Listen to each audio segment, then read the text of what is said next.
در ازدحام خاکستری اتاقی شوم، میان این همه عکس تن بیجان، به جستجوی تو دیوانه وار میگردم. ای که شب و روز در پیت بودم، کاش اینجا پیدایت نکنم، کاش مثل همیشه دست به سرم میکردم.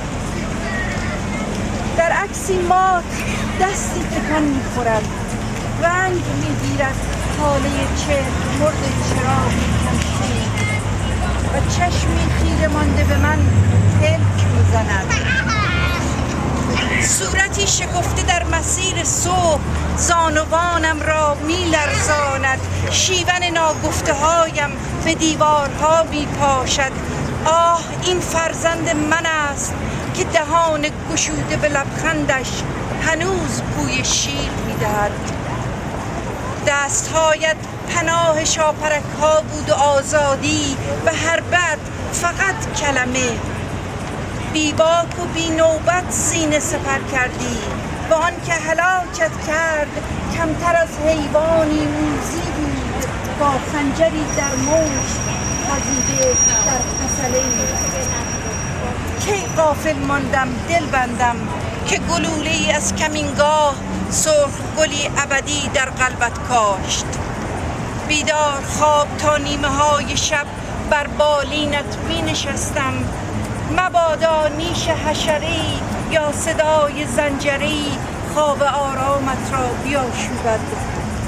کجا گمانم بود نازکارای تنت به سوزش دردی چنین خو کند.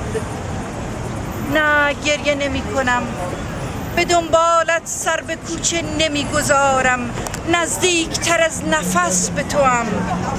لمحه‌ای سر بر دامنم بگذار که هنوز بوی شانه های زخمی تو را دارد، و سر بر دامنم بگذار تا با خنکای دستانم پیشانی بلند تبدارت را نوازش کنم و پیکر خونینت را با اشک مادران سوگوار.